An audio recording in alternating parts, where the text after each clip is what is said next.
Be a good steward of your vote on November the 5th. Vote wisely with iVoterGuide.com. Welcome to Today's Issues, offering a Christian response to the issues of the day. Here's your host, Tim Wildmon, President of the American Family Association.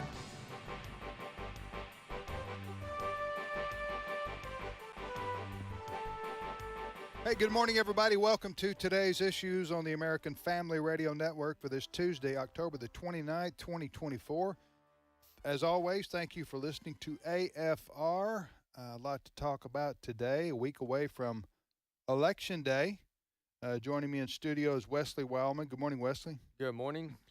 Christopher Woodward. Good morning. Good morning, Chris. And Ray Pritchard, Ray's in Kansas City. Good morning, Ray. Good morning, Tim. How you doing today? What's the fall weather like in KC? It's going to be in the 80s here. 80s, blue sky. Again, Tim, I can get you 1:30 tee time. That's what I'm talking about. It's good. It's good late October golf weather. My friend used to say it's too pretty a day to play bad golf. That's right. Yeah, and then some friends would also say there's no bad day on a golf course. Right. Too. So there's you got to reconcile those somehow. Yeah. At least you're gonna hit one or two good shots anyway. That's right. Make you feel good. And bike riding, you going on your bike ride Yes, today? sir. Okay. I did yesterday, and I'm going out this afternoon because the cold weather here It's coming. It's coming probably within the next week or so. So I'm going to grab some bike riding while I can. I think Steve reminded us, Steve Paisley Jordahl, of the term Indian summer. Yeah.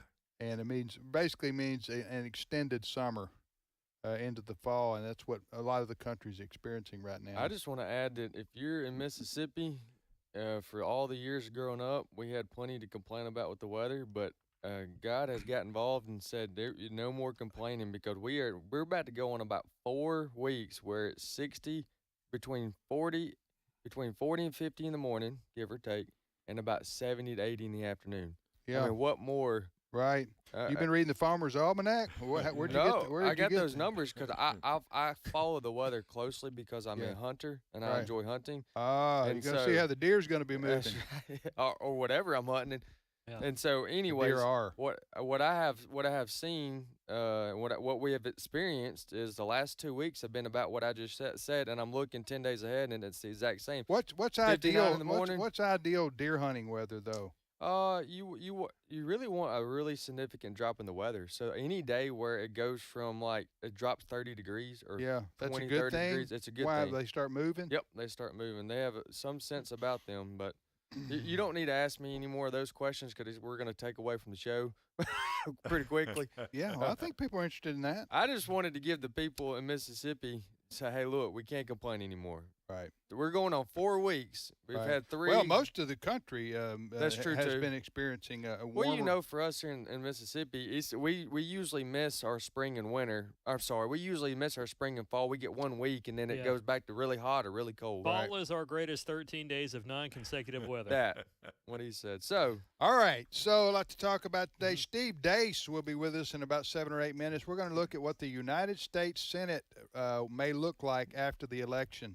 A lot of attention being given to the presidential election, but what about the U.S. Senate? That's very critical to confirming judges. And if President Trump is reelected, I say reelected, from 4 years ago, and he has a favorable Senate, as in Republicans have 52, 53, then he will be able to get any federal judge he wants through, including Supreme Court justices. And the rumor is that, I don't know how much of a rumor it is. I think he's spoken about this. Justice Clarence Thomas and perhaps Samuel Alito, the 2 best conservative justices, are ready to retire.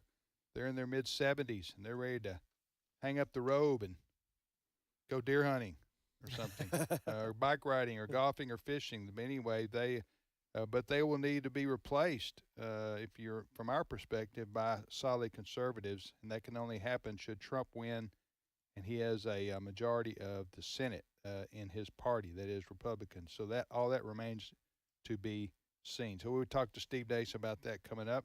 Frank Turek's on the way later on in the program, as well as Jenna Ellis. So, Ray, before we jump into the news of the day, give us a good word from the Holy Bible. Okay. What are you worried about today? I mean, the national blood pressure, Tim, has been going up, up, up, and we still got a week to go, right? So I was thinking today about what God said in 1 Peter 5:7, casting all your cares, all your worries, all your troubles on him. Not, and that's 1 Peter 5:7, casting all your cares on him, because what? He cares for you. And I think our problem as Christians, when we read a verse like that, we unconsciously read it, casting some of your cares on him, casting most of your cares on him. I can't speak for anybody else, but I speak for myself. I find it easy to confess to the Lord some of the stuff I'm worried about. But there's something in me that wants to hang on to this concern, it's health, it's money, it's a relationship, it's something going on in the world around us. And you know what worry is? Worry, the English word worry comes from the Old English wirgon, which means to strangle, like somebody's got their hands around your throat. And that's why we talk about being strangled with worry. So, my friends, if today you feel overwhelmed, if you feel fearful, if troubles are bubbling up inside your mind, let me encourage you to do what the Bible says. Take your worries one by one. Or as the song says, take your burdens to the Lord and leave them there. Maybe the problem is, guys, we want to take our burdens to the Lord and then we take them back. We cast them to the Lord and then we grab them back. Well, let me give you a different version, different translation of 1 Peter 5:7. This is by Eugene Peterson in the Message, and this is a paraphrase, but it gets the feeling good. Live carefree before God. He is most careful with you. You can trust the Lord. So take your worries, take your burdens to the Lord, and leave them there. You'll be happy today, you'll be happy tonight, and you'll still be happy tomorrow that you took your burdens, cast them upon the Lord, because, my friends, he truly cares for you. Amen. So where's the scripture reading from today? 1 Peter 5:7. Okay. 1 Peter 5:7. Read that after the show. All right, Chris, before we have Steve on, you want to lead us off with what's happening in the world? Yes, we are 1 week away, America, 1 week from away. the presidential election. 1 week away until things are brought in late, and we'll debate for several more days after. But I Let's digress. hope not. I do too. All I want for Christmas is for the election to end at a decent hour on Tuesday night. Well said. And not go until Christmas. Right, yes. We did that back in 2000. Yeah. Ish. But anyway, all eyes are on both campaigns today. Former President Trump is speaking to reporters this morning at Mar-a-Lago. J.D. Vance is out on the campaign trail in Saginaw, Michigan. He's also going to be hitting some other places along the United States of America. Governor Walz is campaigning in Savannah, Georgia.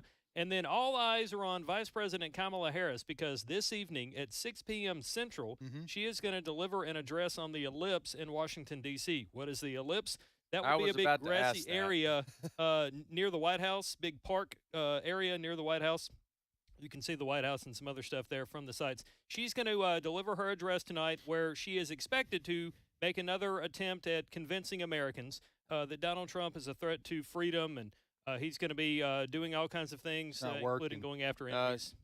That's not working. I know it's her strategy, but it would do well at some point. It may be too late, but to share what she's going to do better than or do differently, as opposed to criticize Trump, just because both sides are tired of hearing about Trump. Honestly, in a lot of ways. You know, we're at this point. There's about to be somebody who's going to be the president of the United States, right. And that person is going to have to deal with foreign affairs, going to deal with the economy, with the border. There's a lot. So having hey, here's what we're going to do. This is what my team's going to do when we get in office. Anything short of what we're going to do, it's really annoying. You're going to get turned off pretty quick. If it's her same old stump speech where she's Trump's a fascist. That kind of it's kind of like what else you got? Yep. Because I'm not standing out. And one side, the Republican side, they're like, yeah, well, we knew that and we got them. So and the other side go, Yeah. We knew he's a fascist. And he's our fascist. He's our though. fascist, You yeah. know what I'm saying? Yeah. That's where a lot of people feel, I think. Yeah. And so, But the point is, nobody's it's not at this point. She needs to lay out a vision beyond. a vision. I'm going to have administration of joy. Mhm. Huh? That's- And Oprah's going to be my secretary of happiness. Okay, she needs more than that.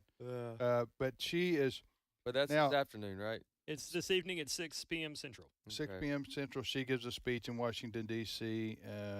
Somewhere. Is the backdrop going to be the White House where she Yes. looks presidential? Mhm. Okay. We can't let Donald Trump back in I our got house. you. that I kind of got thing. you. All right. You're listening to the program Today's Issues on the American Family Radio Network, where our good friend Steve Dace from the Hawkeye State. That's where he hails. Well, that ain't where he hails from Michigan, but he lives in Iowa. Steve is on with us from time to time. He's on with Jenna in the morning, Jenna Ellis, and has his own radio program. A lot of thought went into this title for his show called they decided on the Steve Dace Show. So Steve, good morning to you. Good morning, guys. Unfortunately, we checked Sexy Beast was copyrighted, and so we had to go with our second choice. Right, the Steve Yeah. Dace Show. Yes, boy. Yeah. Did you pay that marketing team well for I that? did. Okay, I good. did, and I considered having them workshop a few more options after the original was taken, but we just ran out of time. Okay. All right. So, Steve, I wanted to ask you about the. Well, we can talk about the presidential race, but what about the United States Senate? How important is it? And that's a dumb question because it's so obviously important, but Rhetorical. rhetorical. And then what is it shaping up to look like in your view at this moment? Well, Tim, we've had an interesting cycle aside from, open assassination season, so that was cool. Yeah. But we've had an interesting cycle that, this is Trump's third turn now as the GOP standard bearer. And this is the first time that he has been, throughout a cycle, been polling ahead of the wider Republican Party. And if you go back to 2016, Republican candidates all over the country outperformed Trump even in states that he won by several points in many cases, like Marco Rubio running for re-election in Senate in Florida outperformed Trump by several points. And then we saw in 2020, when Trump supposedly lost, Republicans still gained seats in the House at the same time. And so what's happened here is we have a new dynamic where Trump has been polling ahead. It's very clear for the first time he has expanded his base, and the additions of RFK Jr. and Tulsi Gabbard are kind of symbolic of that. It's very clear he has expanded his base. And up until recently, it looked as if Republicans may lose every single battleground governor and Senate seat. What's begun to happen in the last couple of weeks now is the data has narrowed. Trump is still polling ahead of the larger Republican Party, but we're now seeing the Senate races in Pennsylvania, Wisconsin, Ohio within the margin of error, or the Republicans slightly ahead. Carrie Lake was polling in Mark Robinson territory most of the year. And now, I still wouldn't predict that she'll win Arizona, but I wouldn't be shocked. I would have given her, 1% chance a month ago. I'd say she's got 20% odds now, so that she's on the right trajectory. So I think that, and this is reflected in the presidential race. They're symbiotic. What In about that Georgia? it looked as if we might have a bifurcated election for a while, where a lot of voters were willing to move on from an openly senile president and his double-digit IQ VP, and still not largely trust the Republican Party, which frankly has done very little to largely earn the trust of the American people writ large across the country, and kind of have a bifurcated election. What's happened now with the presidential race is it's become increasingly clear that there is no Democratic message other than murder children and Trump is literally Hitler again. Okay. Now what you're seeing is they don't have a message. And guys, every election ever has been decided by the same issue, the future. Whichever side better message the future has won. every single time. Okay. And ultimately people want elections to be about them and their issues. Continuing to run on the Trump is a Hitler stuff. They've already maxed out the voters that are going to respond to that. Everybody else wants the election to be about them and their issues. And that is now beginning to impact them down ballot for sure. And meanwhile, the Trump team, this is the best messaging that Donald Trump has done as a standard bearer and as a campaign since he ascended to political power. And they have, and J.D. Vance, I think, has done a masterful job setting the tone for that from the very beginning. He's been an excellent running mate. But for the most part, Trump has stayed above the fray. For the most part, they're messaging the future. And I think that has really boxed Democrats in here now as we get down the stretch of this election. Yeah. Oh, hey, I want to talk. So in the Senate, you've got a 50-50 tie right now. All right. Now the Republicans are going to win West Virginia. That's going to flip because Joe Manchin's retiring, and then in Montana, Sheehy. Is that the way you pronounce it? Yep. Yeah. He's been ahead of Tester, the Democrat incumbent, and has maintained a 5 to 7 point lead forever. And so it looks like those are going to flip. Would that? Do you know? Would that put them at 52-48? Go ahead. No, that would guarantee, depending on what happens elsewhere, that would guarantee a minimum of 51. Now, there's been a unique situation in my neighbor state of Nebraska. We have a rhino's rhino and Deb Fischer, just a space taker. It does nothing but, just vote for trinkets for corporations. And she's in this very red state where the Trumpian base doesn't like her.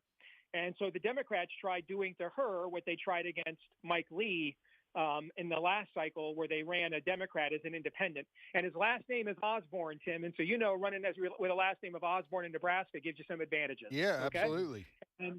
And for the longest time, it looked like, and his ads have been very good, he's been attacking her. All of his attacks on her are correct. I mean, she is, from a political standpoint, she's as useless as mammary glands on a bull, brother. Okay. And so, I think that's okay. I just think that's okay to say on Christian radio, but I'm going to have to process it. But go ahead. I'm just citing anatomy. Citing anatomy. That's all I'm doing. Yes. And she, now what's happened is, again, when you've seen this Trump surge, is you're seeing Republican base voters come home. That's also what's helping Carrie Lake. She was only getting like 75% of the Republican vote. Now she's well into the 80s. Right. Okay. And so where you're seeing that now, the Republican base is solidified. It looks like Deb Fischer will hold on there and probably win by some margin. So that would guarantee Republicans will have no lower than 51. I think Republicans will end up with no lower than 52. I know this will sound counterintuitive to your base, but most of the candidates that Republicans are running are bad. And so you actually don't want them to have too many bad candidates get elected. Like, you don't want Larry Hogan to win in Maryland. If you need a majority, you're rooting for Larry Hogan, okay? But if you don't need Larry Hogan's seat, if you know this from your years of doing this, Tim, if there's too many bad Republicans in any chamber, in your state, on your city council, or in Washington, it makes it really hard to hold them accountable. They can switch the liability. It's like nailing Jell-O. They can move. They're a moving target. You want, if they're not going to be, Mike Lee, Ted Cruz, Rand Paul level candidates, you really don't want 56 Republicans up there, because they can just invent more ways to betray you, So but I think Republicans will end up with, I think they'll win at least one of Wisconsin and Arizona. And I think that Sherrod Brown in Ohio, I think Bernie Moreno's run a good campaign. That's one of the states that Trump has made redder in his era. And so I think between his coattails and Bernie Moreno, I think Sherrod Brown in Ohio will also lose. Yeah. Wow. Well, it's going to be interesting to see, because I said Clarence Thomas and Samuel Alito, the two best Supreme Court justices, have basically tipped their hand. They're going to retire in the next year or two. And if Trump wins, then he will be able to replace them. And if he has the Senate, well, he'll be able to replace them anyway, but he'll be able to replace them with anybody he wants.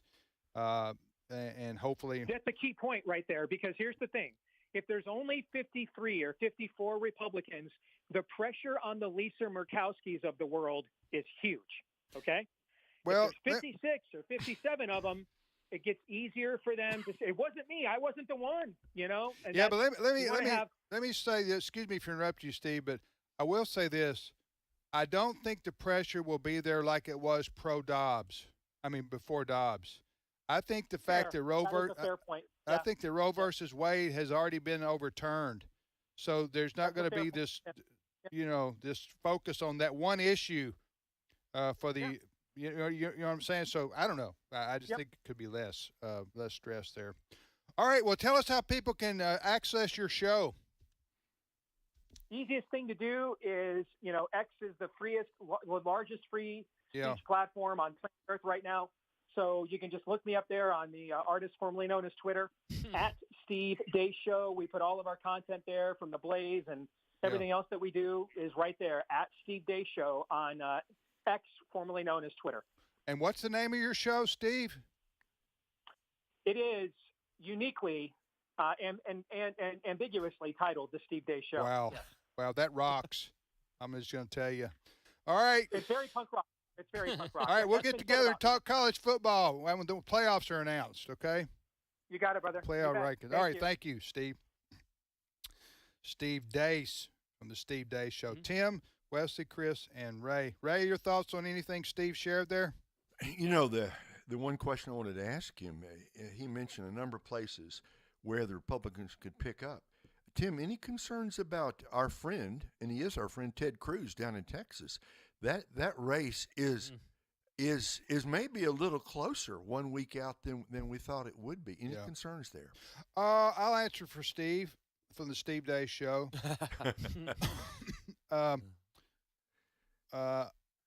Yes, that's going to be, I guess, a 3, 4, 5 point race in Texas. I think Senator Cruz will win, but it's probably closer than you would expect in a red state, a Democrat challenger. The gentleman challenging him, Colin Allred, isn't that his name? Yes. Is he a congressman or what is his? He's a congressman. A congressman, okay. He's very impressive when you watch him on TV and listen to him. He doesn't sound like a wild-eyed, crazy liberal. You know what I'm saying? Yeah. So he doesn't scare people in that way in Texas, a red state. But I think Cruz should win in the end, but it is closer than you would maybe expect it to be. He's a better candidate than that other fella they ran for like the last 20 years. He runs for like everything. Yeah, the last 20 years. What's the guy's name? O'Rourke. or Beto. Yeah. I think he's much probably better. It's quite a step up. If there's a vacancy, Beto was interested. He's going to run. Yeah, he forfeited his political career when he said, "Heck yeah," and I'm using Beto. Yeah, Beto O'Rourke, and his debate, his Democratic debate, when they were, however many candidates there were in 2016 running, and he said, "Heck yeah, we're going to take your guns, we're going to take your AR-15s, we're going to take them all." He lost. Yeah. My point is, since he's done that, he has not heard from him. Yeah, heard from him. It's that's not the thing to say where Texas is home to the Alamo and they have "come and take it" in big letters. Yeah. But he's the only Democrat that has said it like that I can remember. Yes, we are going to take your guns. I have a little different take than Steve does on if you're a Republican or a Democrat, and it doesn't matter whether you get, quote, bad Republicans. But I would say you have that's a relative question. In the state of Maryland, for example, you're never going to get a conservative Republican as in a statewide election. You'll get a liberal one, you'll get a liberal Republican or a moderate Republican. But I would say if you were able to get Hogan to win in Maryland, I don't know if he's going to or not, a Republican, I think he would vote for good judges that Trump would appoint. I think that's just a guess that I have. Whereas you could take, if a Democrat wins, there's no way they're going to vote for a good judge, for the federal court or the Supreme Court as a senator. We'll be back momentarily. Stay with us.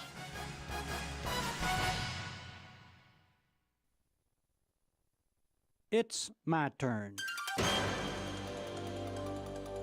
Here is your host for My Turn, Don Wildmon. I once read of a little girl's experience in riding a train through tunnels. The first time she was on a train which passed through a tunnel, she scooted over real close to her mother and held on for dear life. However, after a few experiences, the little girl was much more relaxed while passing through the tunnels. Eventually, after just leaving a tunnel, the little girl turned to her mother and remarked, "Mother, I like tunnels." Rather stunned, the mother asked why she liked tunnels. The small child replied, "Because tunnels have light at both ends." There are many tunnels we must pass through in life, tunnels of deep hurt, disappointment, sorrow, grief. In the midst of life's tunnels, when it is the darkest, there are some things about God we need to remember. One thing we need to remember is that God is with us, working for us, even when we aren't aware of His presence. God doesn't hang out a sign which says, "The Almighty is at work here." God goes about His business of healing the hurt in our lives, and He does it unseen, unheard, and unnoticed. God is much like a majority of the people responsible for the production of a movie. They work behind the scenes, putting the pieces together so that the movie will have meaning to it. Often the presence of God is more of a conviction than it is a feeling. His presence, you see, isn't dependent upon our feelings. Sometimes the hurt is so great in the darkness of the tunnel, we're not aware of God's presence. But tunnels have light at both ends. Keep traveling. Don't stop. Another thing about God we need to remember when in a tunnel is this. Even when we fail to ask for His help, God continues to help. Sometimes the hurt in life is so deep that we cannot utter well-worded prayers as we normally would. Perhaps we even fail to think of God. Does a parent always wait to be asked by his child before he begins to help? Of course not. Neither does God wait. If we have given our life to God and have tried our best to be true and faithful to Him, it isn't His nature to run out on us simply because we temporarily forget to ask for His help. God knows us as a parent knows his child, each by name, each as an individual person.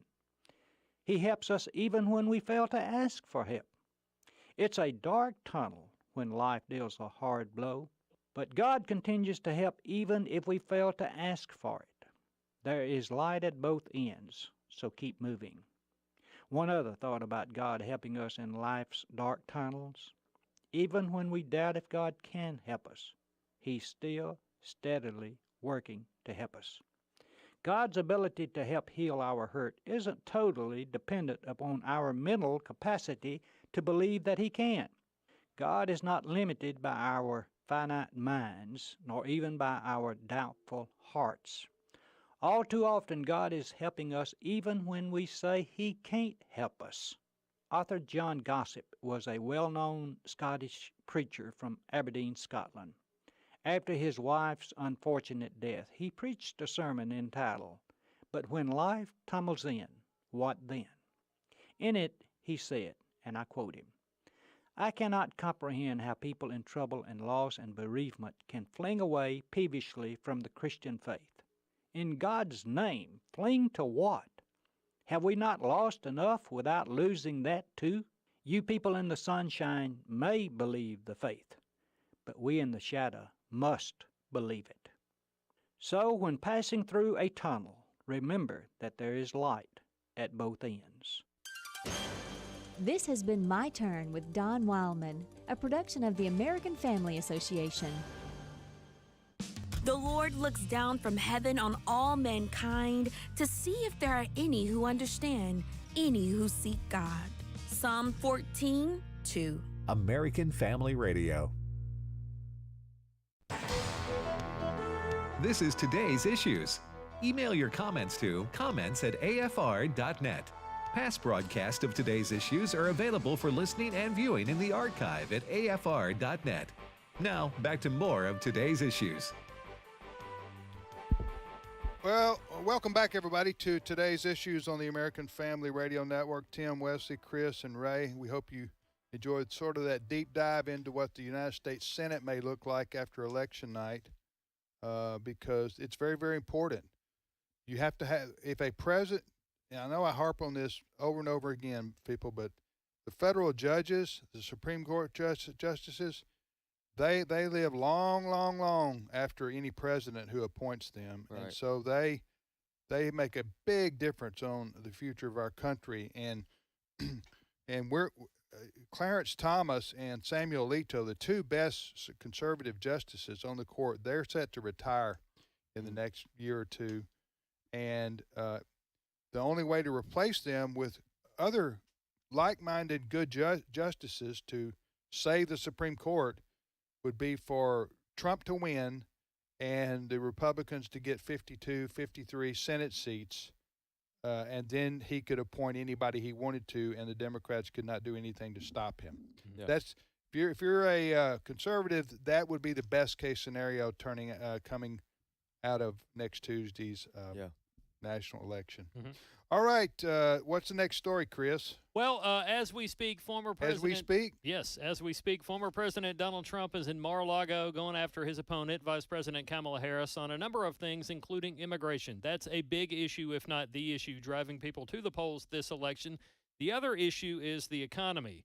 And I've got some audio here. It's interesting. The economy has been improving day by day, week by week. Things are better. Things are coming in a little bit better than expected. And Fox Business personality Stuart Varney here says the economy is improving, but voters/consumers don't see it. Clip 4. But the pundits are really puzzled by what's going on. Right. The economy is actually doing very well. On all kinds of scores, it's doing well. But most voters think it's a bad economy. And the pundits can't understand why. I mean, we do have solid growth. We've got a low unemployment rate, and we've got the best companies in the world dominating the most important industries. But voters still think that the economy is bad, because the answer is obvious, because everything, absolutely everything, costs more. Rent, insurance, your mortgage, bread, anything you touch, anytime you put your hand in your pocket and pay out some money, it costs more. I mean, seniors on a fixed income, they don't care that we've got a growing economy. They care about the cost of living. Sure. People on low incomes, they don't care about the magnificent 7 technology stocks. They don't care about that. Right. They care about making ends meet. That's not a good soundbite when you're promising to, quote, fix it on day one.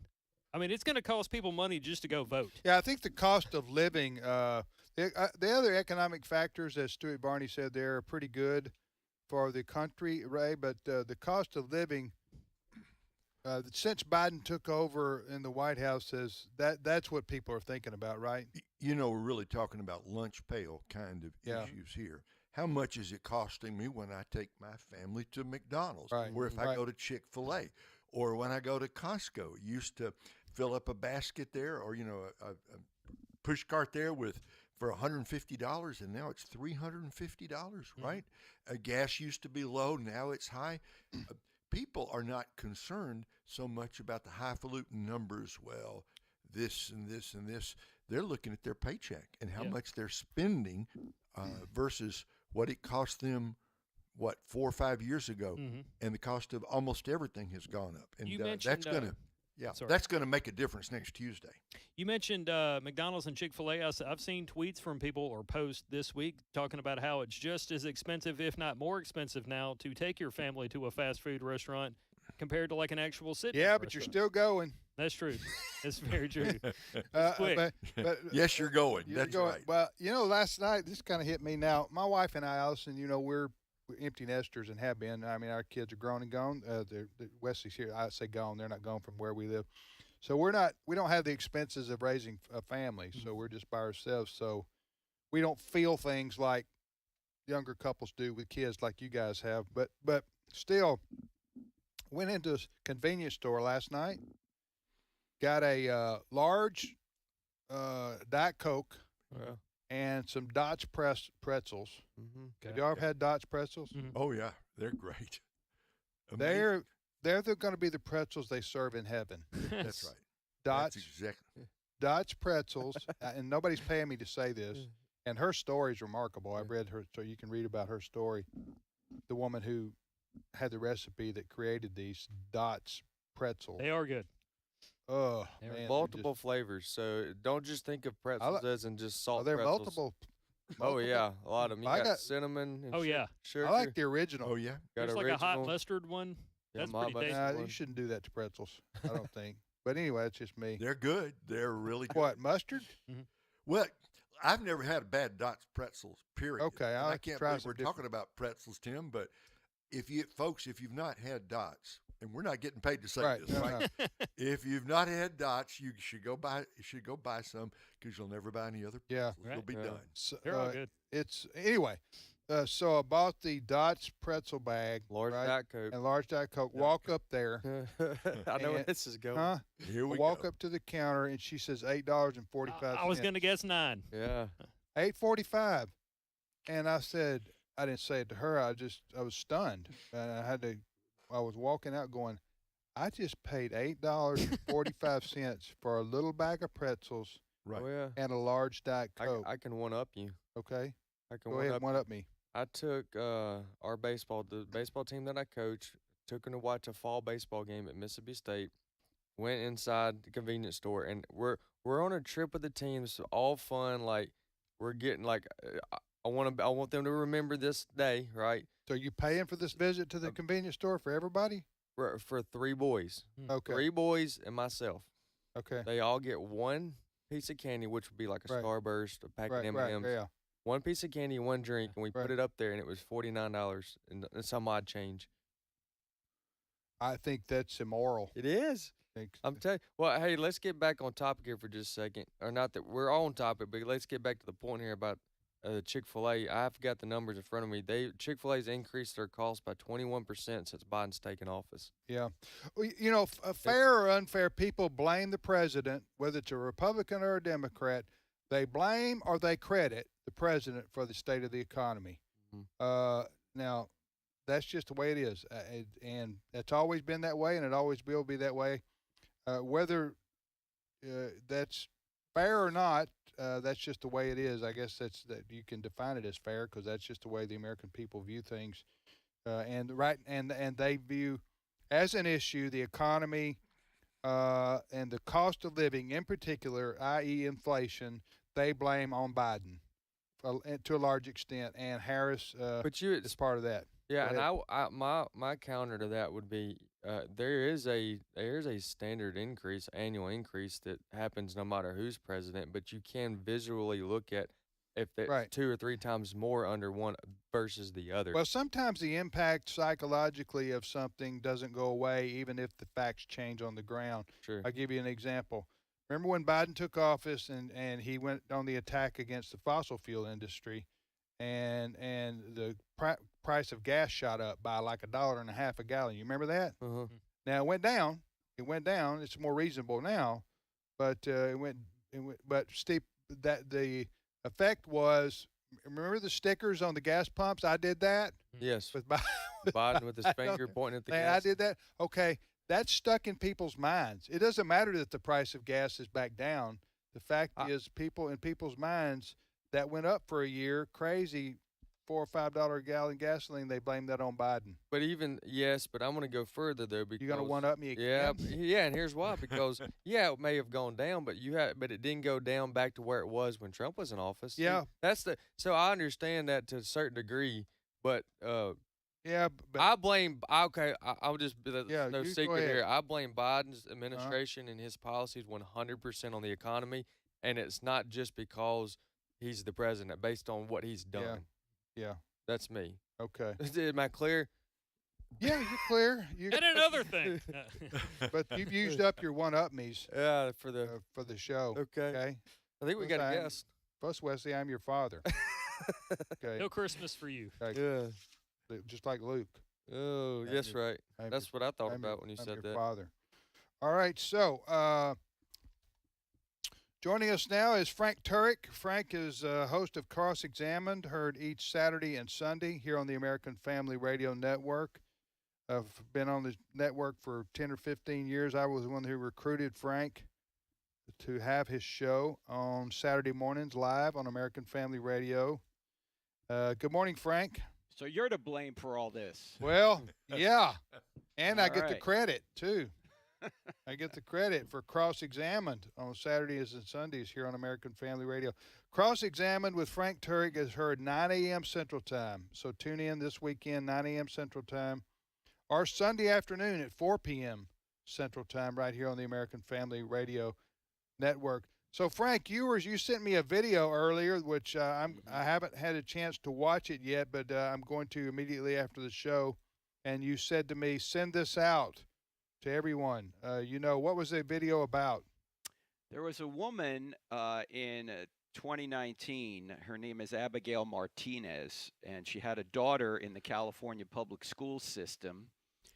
And the long story short, this young girl was experiencing depression, I think at 15 years old. She joined the LGBTQ club on campus. And what happened was the state of California essentially took this young girl from her mother and transitioned her. They gave her hormone blockers, cross-sex hormones. Instead of treating her depression, they thought that what would be best would be to take this young girl from her mother, put her in a halfway house, transition her, because that would make her feel better because she really thought she was a boy rather than a girl. And what this young girl wound up doing, separated from her mother, is she knelt before an oncoming train. And the video I sent you is her story. The mother of this woman, Abigail Martinez, tells her story in 3 minutes. And what I want everyone to know, because when everybody sees this, they're going to say that is horrific. How could a government do that? Well, the government of California at the time was so liberal, it did it. And if Camala Harris and the Democrats win this next election, they will pass the so-called Equality Act, which is really not about equality, and essentially nationalize this. In a sense, what's going to happen if they win is they will nationalize the idea. And President Biden, by the way, has already said this on Trans Visibility Day, March 31st, a couple of years ago. His department within his administration, inside HHS, Health and Human Services, came out and said, essentially, if you don't agree with gender-affirming care, we may come and take that child from you. And the Equality Act would put that into law. Now, people can't believe when I say this, but I'm looking right now at a brief to the United States Supreme Court because there's a case in Tennessee that is about to be argued about a Tennessee law preventing this kind of thing. And a friend of the court brief was put forth by Abigail Martinez, the mother of this young girl who killed herself because she was taken from her mother and put through transition. And I'm looking at the brief right now that her mother and her attorneys put together to say, do not allow this to happen nationally. Talking to Frank Turek. Okay, that video that Frank's talking about, we posted it on our Today's Issues Facebook page, right, Brent? So what do they need to do? Tell folks what they need to do to look at the video that Frank's talking about. They can go to our Facebook page, Today's Issues, and it's there, posted there, and it's Frank. They'll be able to see a preview of it, so they'll see that it's Frank there speaking. Yeah. And just click on it, and it'll start playing. And you posted that on YouTube, right, Frank? Yes, it's on our YouTube channel. And by the way, Tim, we're going to talk about this issue this Saturday on the I Don't Have Enough Faith to Be an Atheist podcast right here on the American Family Radio Network. So we're going to we'll probably play that video, and we'll talk about it with Laura Hanford, who follows this. She works at the Heritage Foundation. She follows these issues nationally. Okay, so this is why I get frustrated. Maybe that's not the right word. I have a stronger word I could use, but I don't want to get violent. This is why I don't understand these evangelicals for Harris, for example. Are these never Trumpers, okay, who say they're conservative? I saw an ad last night on TV. I'm going like, there's this guy. He's a Southern male, and he's looked like he's an outdoorsman or whatever. And he that. goes, I voted for Trump twice, but I'm not going to vote for him again because I'm voting for Harris because she's blah, blah, blah, blah, blah, blah, blah. And I'm going like, you make no sense whatsoever. Okay. If you want to get on there and say, I'm not voting at all this time because I don't agree with any of them, okay, say that if you want to. But to say you're for somebody who you say you vote for Trump twice and you're a Republican and you're going to vote for the arch enemy of conservatives, and I'm talking about the philosophy of Harris is at complete odds with what this guy said he stood for when he's voted in the past. So here's the thing. This is why I say this is, Frank, I'd like you to comment, and then Ray. Sometimes there's two considerations when I go to the polls and I vote, especially a presidential election.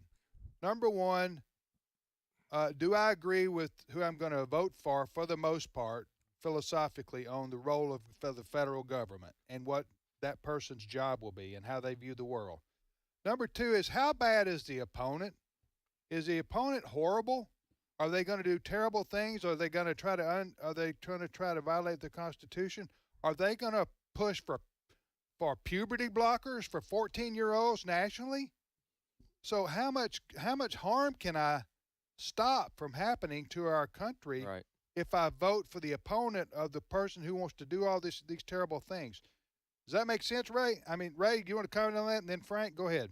Look, we're not just talking about Trump versus Harris. Right. We're talking about a clash of worldviews. Yes. We're talking about a Democratic platform that's going to take America in a radically left-wing, dangerous direction. Yes.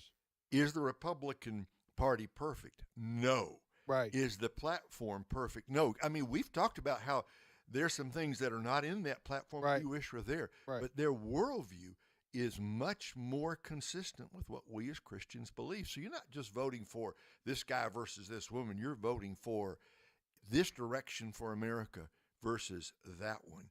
And let me give you one other example, and then Frank comment of this, how this is real world stuff here we're talking about, folks.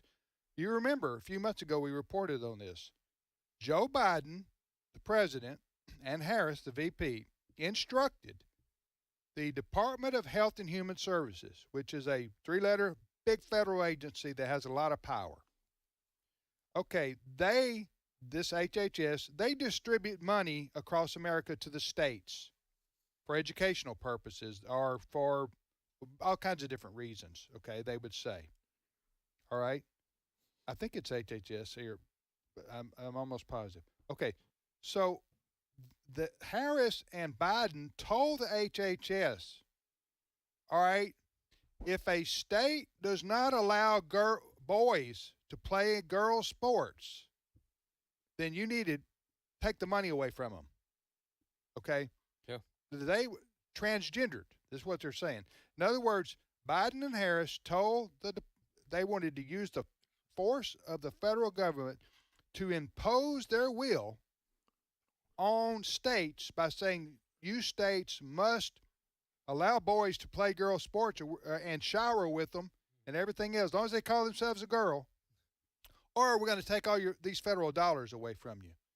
And you know what? At least one governor, I know others did too, but Governor Ron DeSantis of Florida said, oh, yeah, well, we will not comply. Mm-hmm.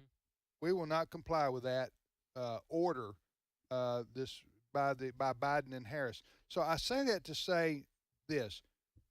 If Harris is elected president, you're going to get that and more. If Trump is elected president, you won't get that. Right. You won't. Now you're not going to get a Sunday school lesson from Trump, but you're not going to get the bad stuff. You see what I'm saying, right? Frank, go ahead and comment on my little sermonette there. Well, what you're talking about there too, Tim, is the fact that some of that money was going to go pay for school lunches. So Biden and Harris wanted to withhold school lunches from school children for states that wouldn't allow boys to play in women's sports. Yes. I mean, this is how crazy this ideology is. Now, can we all agree that as Christians we can say, I don't like either candidate, their personal behavior? They both have issues. We agree on that, right. okay? Right. But one thing, you have to keep in mind, you're not, when you're voting for president, you're not voting for one person. You're voting for 5,000 people to go to Washington and implement an agenda, implement a platform. And as you were just mentioning, Tim and Ray, the platforms are dramatically different. You're going to get policies, certain policies with the Republicans that are going to be different than the Democrats, dramatically different.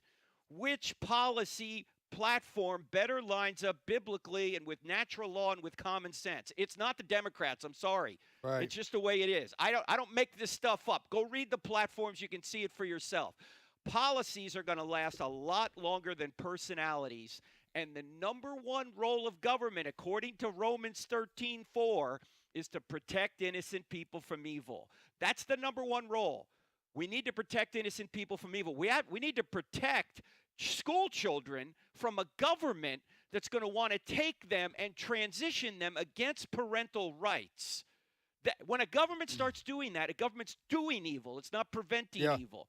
But we're the people who can elect the government that will protect school children rather than endanger them.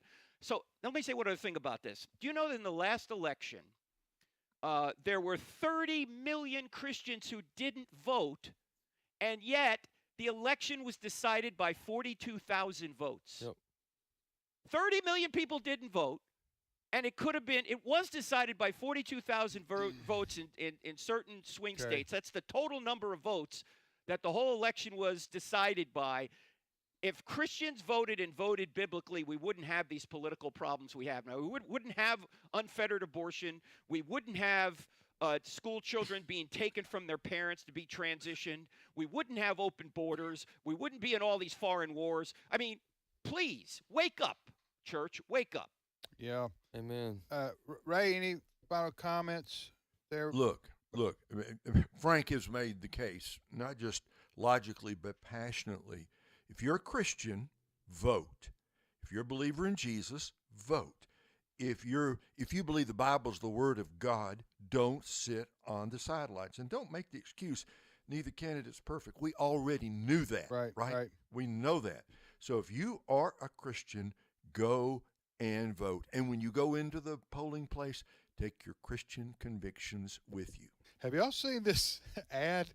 Maybe we can find it. It's an ad I saw last night. I was watching the World Series or something, and this ad comes on, and it says the black fellas talking about Harris pushing transgendered operations and paying for them in the prison, or paying for. Did you see this? I think we've aired that audio. It is hilarious because it's got these two black guys. I think they're going like, I ain't for that. No, not my tax dollars. I'm not for that. In other words, the Democrats may take me for granted because I'm a black male, and they think I'm supposed to support that. I don't support that. Did you see this? I did see that. Have you seen this, Ray? No, I have not. Hey, no. Did you see it, Frank? Okay. I did. And there's another ad that Trump is running about, Camala Harris wants to transition prisoners with taxpayer money. Yeah, that's it. That's it. No, that's it. There's two of them. That's it. And they got the black guys on there commenting on it? Yeah, there's two of them. One version that way and another version, a shorter one, with the same kind of thing. She wants to use tax dollars to transition murderers in prison and then send them into women's prisons where they're going to rape the women. Did you say shorter? Did you say? Yeah, there's a shorter one. Yeah, like shorter black fellas? No. Shorter version. It's like a 30-second. Oh, my bad. Okay. I couldn't see their height on TV, and I didn't know what you were talking about right there. All right, we're going to take a break right here. We'll be back with more of today's issues on the American Family Radio Network. Thank you, Frank. Appreciate it. Thanks, guys. God bless. See you.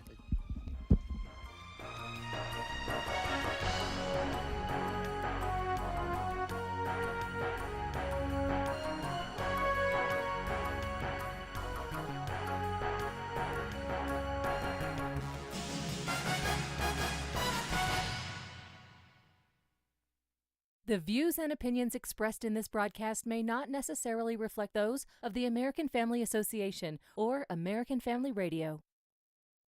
Faith, family, freedom. American Family Radio.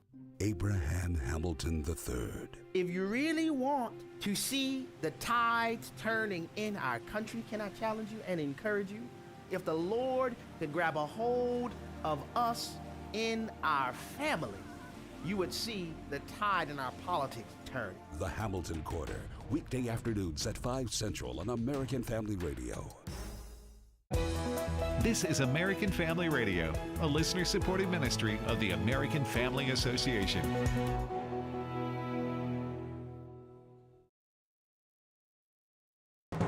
American Family News, I'm Rusty Peter. Kamala Harris is expected to give what's being called her closing arguments in a speech tonight.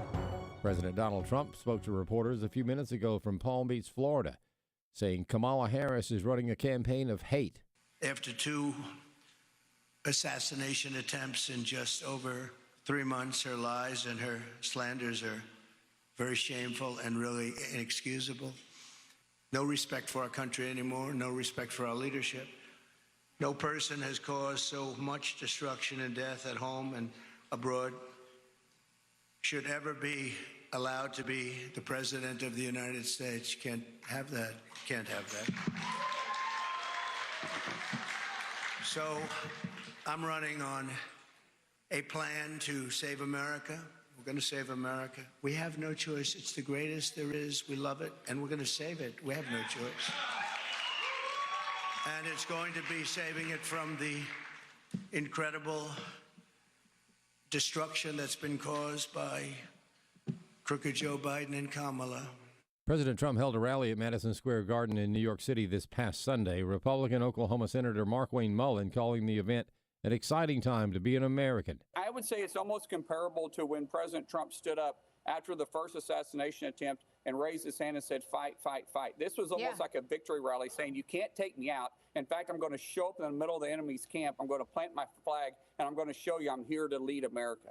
A flurry of pre-election lawsuits are making their way to the Supreme Court, with both parties bringing high-profile cases that could impact the final result. David Spunt has more. The docket is quickly filling up, and it's only Tuesday, 1 week out from the election. Let's start in Pennsylvania, where late yesterday afternoon, state Republicans asked the 9 justices here in Washington to block a lower court decision that would allow a voter's provisional ballot to be counted, even if a mail-in ballot is rejected for not following technical procedures. In Virginia, the DOJ has until this afternoon at 3 p.m. Eastern to submit reasons why the Supreme Court should continue allowing some 1,600 Virginia voters on the election rolls. Virginia's governor insists it's simple. If you say you are not an American citizen on a state form, you should not be able to vote. The DOJ sued, arguing that executive order was within 90 days of an election and violated federal law. Israel's parliament voting to ban the United Nations agency that provides aid to the Palestinian territories. Israeli ambassador to the United Nations, Danny Danon. It is neither illegitimate nor moral to disregard the undeniable fact that UNRWA Gaza has become a front for Hamas. And yet, that is precisely what the Secretary General is doing. A Colorado man continues to urge people in Florida to think twice before legalizing recreational marijuana. Chris Woodward has more. Voters in Florida will decide this election day whether to legalize recreational marijuana. A yes vote means people 21 and older can use marijuana and possess up to 3 ounces of pot. A no vote means you oppose legalizing recreational marijuana in Florida. Colorado radio personality Jeff Hunt advises people to vote no. Colorado has never been the same since it commercialized marijuana. And if you talk to a lot of the surrounding states, like I have, law enforcement, Nebraska, Utah, Kansas, for instance, they saw out of their states all the drug users and drug dealers leave and come to Colorado. So you become an attraction. The American Civil Liberties Union of Florida wants people in the state to vote yes on Amendment 3, saying this is also a matter of so-called social justice. Adding Amendment 3 is a significant step forward in respecting the personal freedom of Floridians and is crucial in addressing the disproportionate impact that the criminalization of marijuana possession and use has had on Florida's black community and other communities targeted by the criminal justice system. Hunt says it's one thing to make it so people aren't going to prison because they consume a little marijuana, but he argues this will lead to pot shops everywhere, not to mention advertisements. I'm Chris Woodward. U.S. job openings tumbled last month to the lowest level since January 2021. Still, vacancies remained well above pre-pandemic levels. More news online at afn.net and the AFN mobile app. I'm Rusty Peter. Election Night Coverage 2024. On election night, The crew will be Tim, you'll be here, Ed will be here, Wesley will be here, Walker will be here, and I'll be along for color commentary. We're going to be offering some astute political analysis. Yeah. It will be astute. Huh? Yes. If it's not astute, why bother? Why bother? That's our motto. On election night beginning at 6 Central, it's Election Night Coverage 2024 on American Family Radio. Today's Issues continues on AFR with your host, Tim Wildmon, president of the American Family Association. Hey, welcome back, everybody, to Today's Issues on the American Family Radio Network. We got 24 and a half more minutes of astute analysis coming up. I'm Tim Wildmon with Wesley Wildmon, Steve Jordahl, Steve Paisley Jordahl. Good morning, everybody. And Ray Pritchard. Ray's in Kansas City, we three in Tupelo. And what kind of shirt would you call that you got on there, Steve? This is a music shirt. Well, you're double layered. Well, it's a T-shirt, yeah. You look like you're going to a Grateful Dead concert. I might. Steve. Yeah. Yeah, no. Actually, you know what? It's one of the founding members of the Grateful Dead died I saw recently. And I am from the Bay Area, and I could not list one single Dead song. Well, is that where they're from? Yeah. Yeah, they're from the Bay Area. Well, only one I know is Jerry Garcia. Well, yeah. He passed Bill away. Weir and Jerry Garcia, and yeah. Yeah, the Grateful Dead, but they had their cult following, didn't they? Boy, did they, man. The Deadheads. People that would go around and just follow them around the country. Yeah, I did that for a couple of years. I know. I bet you did. Yeah, well, then I realized I got to grow up. You know what I'm saying? I can't keep doing this. Yeah. Anyway, so much to talk about in this last 24 minutes of the program. Again, we thank you for listening. Okay, so we're watching some state referendums that are taking place across the country, and two big ones are coming up in the state of Florida. And Jenna Ellis resides there in the Sunshine State, and we've talked to Jenna about these issues before, but it's crunch time. I mean, Election Day is next Tuesday for those who don't vote early, and I know we have some listeners in Florida. We have a station in Jacksonville, and other listeners who I got an email the other day from a gentleman in the Tampa area who listens on our app, our AFR app. So we do have listeners in the state of Florida, and I know many people listening right now have friends and family who live in Florida and are going to vote if they haven't voted already. Good morning, Jenna. Good morning. And yeah, it's so true, because even if you don't live in Florida and you're listening to this, chances are you know somebody in Florida, and also what's going on in Florida. There are measures in states across the country that are similar to this. Yeah. And so the bottom line is people need to know what's on their ballot, not just in the elected offices, but also the ballot initiatives. Okay, go over both of them. Yeah, so 3 and 4, amendments 3 and 4 are the big two that Governor DeSantis and also, every conservative in Florida are fighting. So we want to oppose these. Vote no. And Amendment 3 is for legalizing marijuana. And this is even worse than my former home state of Colorado, which back in 2012 legalized through a constitutional amendment. And it was very hard to modify any of the guardrails or parameters. It has been absolutely devastating for the state, and we've seen that as a cautionary tale over the last 12, 13 years. And what makes Florida's Amendment 3 even more dangerous is that this is actually sponsored by a big corporation that just wants to come in and affect the state, and they do not have the language in the amendment to have any guardrails or restrictions on public use. And so what that means is that there would be a constitutional right to smoke pot, not only for fair housing, so if you live in an apartment complex, your neighbors could smoke and you can't do anything about it, but even dispensaries and smoking areas would be around Florida's theme parks, Florida's beaches. This would just be all over. So all of this, they're trying to frame as personal choice, freedom, and liberty, but we all know as conservatives you have to have ordered liberty. You still have to ensure that the proper exercise of somebody's right, even if we want to say that they have a right to smoke pot, still needs to be restricted from children, from public spaces, and for people who don't want to smell that, who don't want to deal with it. That's Amendment 3? Yes, and so I just had a piece. Vote no? Vote no? Vote no. Vote Okay. no. I just had a piece. If you want more information, all of that in Florida's voicenews.com, and you can also see it on my social media pages. So Amendment 4, of course, is the big one that we've all been pushing. Hey, before you move on to Amendment sure. 4, let me just say this about Amendment 3. So you're saying Amendment 3, which we're encouraging people to vote no on, is to legalize the public use of pot? Yes, and so it would have a constitutionally protected right in Florida's constitution for recreational marijuana. Recreational marijuana. Let me tell you something. While that's a terrible idea, in particular for the state of Florida, I think that could have, who knows, could have economic consequences to the negative for Florida, at least over time, because Florida has an image of being a vacation state. It's a family-friendly vacation state. So you got the theme parks in central Florida. You've got the beaches all over Florida that attract people from around the world. A lot of people in the U.S. vacation in Florida. I know our family does.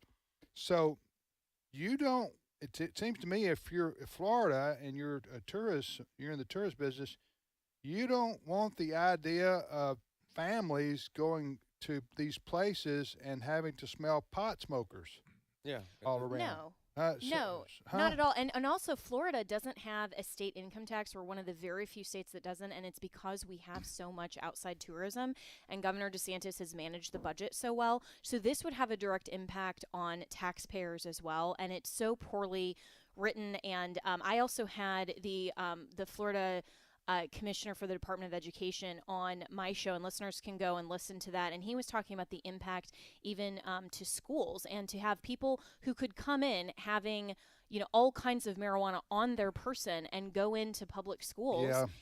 And I mean, the consequences are just. What is that shaping up? enormous. I know Steve has a question. Then we do want to get to Amendment 4.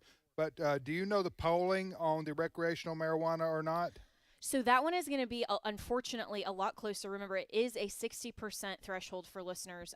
So there would have to be 40% plus one voting no to make it defeated.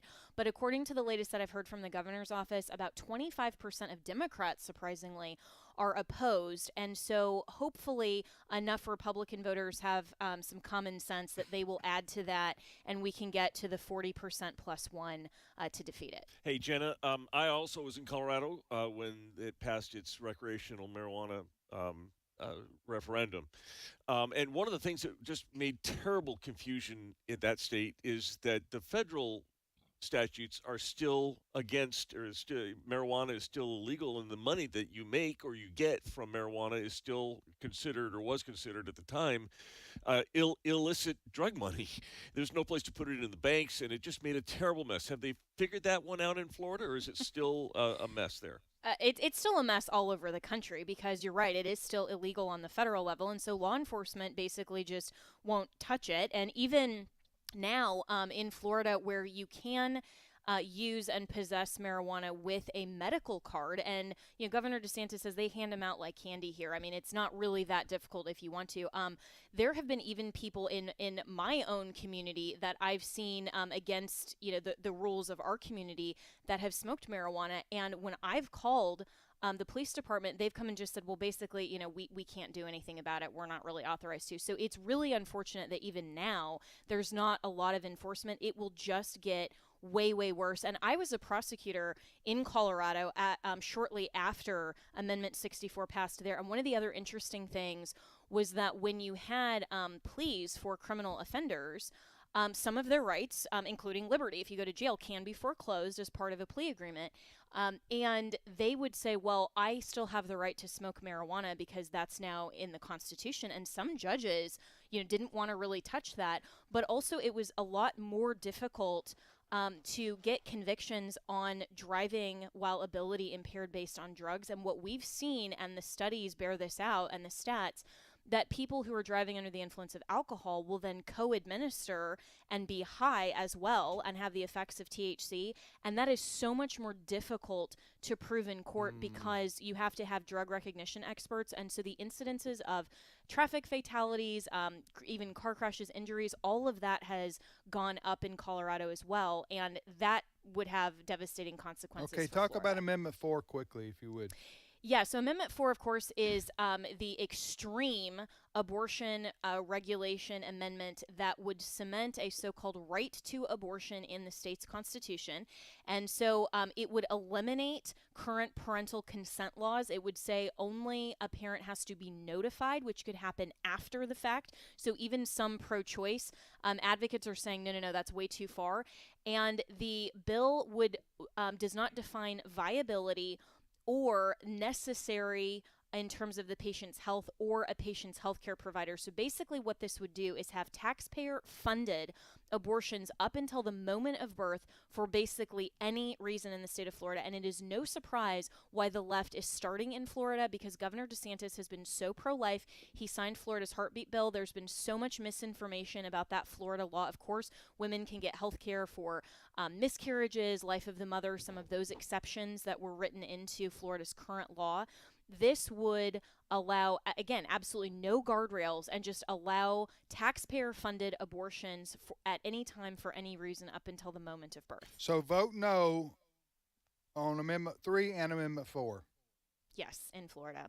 Yeah. And you can go to afaaction.net, and we actually have in there all of the 10 states that have abortion measures on the ballot. All of them are a no, because they're trying to override current good legislation in those states. So if you are a state that has any of these abortion constitutional amendments on the ballot, vote no.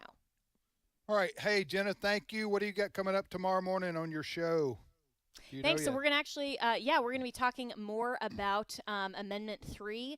And so we have one of the Florida Health Department secretaries who will be on, and then also a pastor talking about Christians getting out and vote. I know that we have been saying here at AFA, vote your values. I'll have Pastor Jack Hibbs on either later this week or early next week as well. And we're also hoping to get Governor DeSantis on as well to talk about his view of the election, not just in Florida, but overall. So we're hoping to schedule that this week as well. So a lot coming up. It'll be a great week. All right. Thank you. Thank you. Okay. Talking to Jenna Ellis there.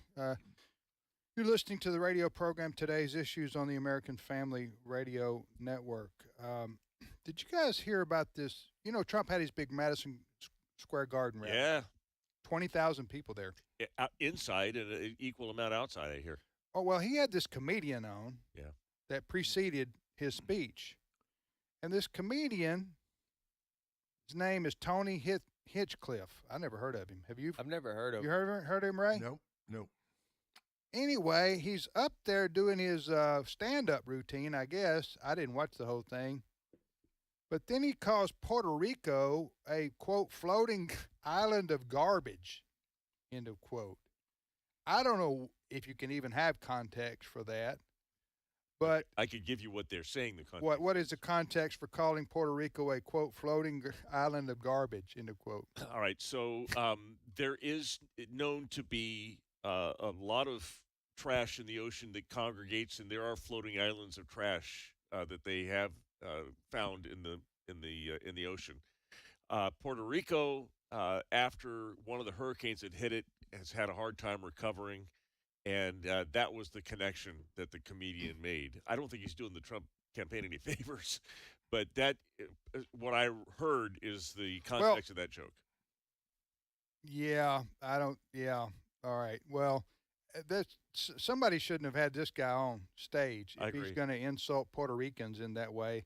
Because the reason I say that is, politically speaking, they were talking about there are 500,000 Puerto Rican voters in Pennsylvania. All right. So now I'm not saying they would all switch their vote to Harris if they were going to vote for Trump over this joke at a rally. I'm just saying you shouldn't have a guy on a big national platform like that. It could be construed as the joke saying that the government hasn't stepped up enough to help the Puerto Ricans recover from their hurricane. And no, he's saying Puerto Rico's a floating island of garbage. That's what he's Yeah, It's an insult, is what I'm saying, to the people of Puerto Rico. Yeah? Yeah, well, I listened to the clip, but the problem is, the issue you're having, same one I had. I didn't get to hear the whole context, the front and the back, and what the main point was. But other than it came across. Now the crowd did respond. How'd they respond? They responded they got quiet. Like they got like it should was we laugh or not? Yes. We shouldn't laugh at this. No, and that's what you could credit the Trump crowd, because they didn't. They didn't laugh. Somebody made it. a mistake by getting this guy on stage. Is what I'm saying. If he's going to say things like that, seems to me, that's my opinion. Sure. I wonder if he's from there. I don't. Does he look You like mean no? I don't think he's from there. I don't think he is. Okay. I don't think he is. His name. Because you I'm can not really. I'm not, I've seen him somewhere before, but I'm not really familiar with his comedy. Do you know?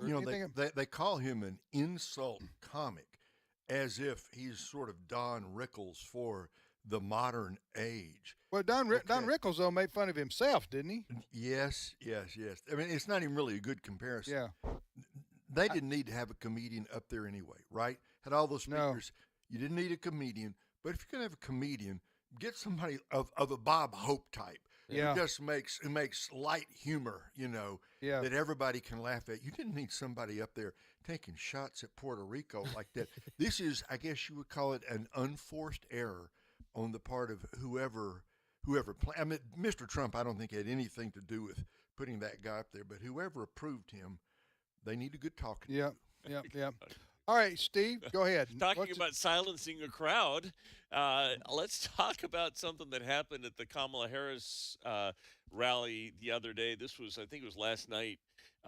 She was at one of her rallies, and I don't know how it happened. The clip is going to start with, you're going to hear the crowd chanting, Kamala, Kamala. I want you to hear the best example ever of a buzzkill. This is cut one.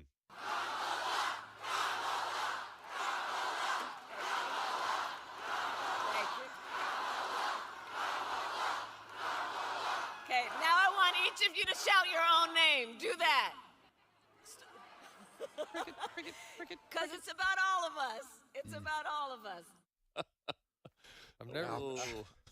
That's not even like a thing where you shout your own name. It's not even, right. It's not even a thing. I don't know. Nobody's ever been in a public crowd where they had a good thing going there for her. I know. Right. Just three simple syllables. Kamala, right? Then she goes into shout your own name, like we're going to be like the Tower of Babel or something. Right. Huh? That might have been how God did it. I don't know. I don't know. I can't. Go ahead. All right. Hey, I Yeah. was just on the phone before I came in here with a friend of ours, Jim Garlow, who's former pastor of Skyline Church, now has a ministry helping members of Congress incorporate their faith into government. He is in the middle of a tour of Israel with some people, and I know. Well, how did you catch up with him? He called. He called from Israel. To do what? Well, I had asked him for an interview on a different story a couple days. Oh, you didn't know he was over in Israel. I didn't know he's in Israel, so he's calling you back. He's calling me back. He's returning a phone call. The story that I had done, wanted his comment on, I did with somebody else because I couldn't get a hold of him that day, and that's fine. But anyway, I asked him about how our elections are being perceived over in Israel. Do they understand that there's a difference in the way that the United States may support Israel depending on who wins our election over here? And he said, absolutely, there is. This is cut 10. So to keep our group together, we when we're in mobs like that, we all wear the same color hats that my wife has prepared for us. So she got red hats, and they have a little bit of the stars and stripes on the bill of this red cap. And we stand out as Americans. And the Israelis, the Jewish people, would come up to us and say, thank you for standing with us, thank you. And many of them came up, said, Trump, Trump, Trump. We want Trump. They would actually say to us, make America great again. We got stopped over and over. We were like heroes to them. Number one, because the tourism has really dried up since the war started over there, and they're just glad to see the bodies over there again. People. Yeah. But more than that, I think they understand, the people of Israel understand that there's something at stake in this election over here. Oh, yeah. Yeah. We're taking a group in February to Israel. But listen, there's a stark difference, Ray, between former President Trump's attitude towards Israel and Vice President Harris's attitude toward Israel. Look, the Israelis know that Donald Trump is their friend. Yep. He's the one who moved the embassy, right, from Tel Aviv to Jerusalem. Yeah. He's the one who stood up for them. And Biden and now Kamala Harris flip-flopping between Israel and supporting supporting the radical Arab terrorist. The Israelis know Trump is their friend. Right.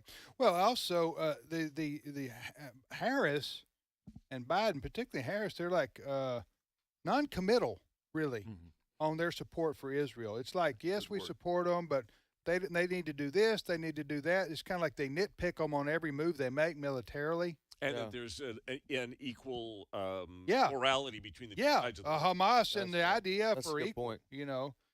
basically is what the message that comes across. So, listen, Harris and Biden, Biden would be a much better friend to Israel than Harris would be. Biden is more centrist and more pro-Israel. I'm talking about the Biden in his former self, okay, over his career. I'm talking about, but Harris is a far lefty, and she believes in basically the divesting from Israel, criticizing Israel. It's anti-Semitic in its tone, and what's going to be interesting to see too is how the Jewish American vote goes Tuesday, because typically Jews vote for Democrats. But I'm just wondering, Ray, maybe this time, based on what we just got through talking about, that way the views of Harris and Trump and how supportive and non-supportive they are of Israel, whether that's going to make a difference with, especially Jews in Florida, because there's a lot of Jews in South Florida, a lot of Jews in New York. But anyway, go ahead. If they vote their self-interest, if they vote the interest of Israel, they're going to vote for Donald Trump. Is Kamala Harris going to get the majority? Yeah, Tim, I think of the Jewish vote, she'll get the majority because the Dems. Right. A lot of them are secular Jews. They're not really religious. Right. I wonder what percentage Donald Trump got of the Jewish vote in 2016. Whatever it was, I'll bet it's larger this year. Yeah, I agree. And also, not only Israel as a consideration, but these student protests on campuses all over the country we've seen the last year in favor of Hamas. Mm-hmm. Okay, there's a lot of Jews who give a lot of money to these schools. That's right. And they've been shocked to see how the administration of those schools, especially the Ivy League schools, some of the schools, the prestigious schools on the West Coast, have embraced the pro-Hamas rallies. Yeah, and what I believe is that it's not necessarily that when Harris does these types of things, such as waffle between the two supports, I don't think it's necessarily that Trump gains as much as Harris loses. Yeah. So I think it just I think it really messes up the turnout of vote with the Jews for Harris, and which is more damaging in my opinion than them actually flipping. I don't know if they'll flip, but. Well, the influence of the Jewish voters is really relegated more to New York City and South Florida. That's where most of the Jews, I would say 50% of the Jews in this country reside, or maybe more percentage than that. Somebody once said there's more Jews in New York than there are in Israel. All right, Ray, thank you. Thank you, Tim. Steve, appreciate it. My pleasure. And Thursday we'll have a special program. So Thursday we'll have a special program. We have a sermon, Vote Like Jesus, by Pastor Josh Howerton. We talked to his staff and we've asked him if we could use his sermon. It's a very good sermon that encourages people to get out and vote. So during our Today's Issues show, we're going to interrupt that and play this fantastic sermon. Yep. On Thursday. Because it's so important. It is very important. By Josh Howerton, Lake Point Church in Texas. What's his name? Josh Howerton. Okay. He pastored a church in Rockwall, Texas called Lake Point Church. And You heard this message, and we thought it was worthy of replaying on AFR. Absolutely. That's Thursday. We'll see you back here live tomorrow, everybody.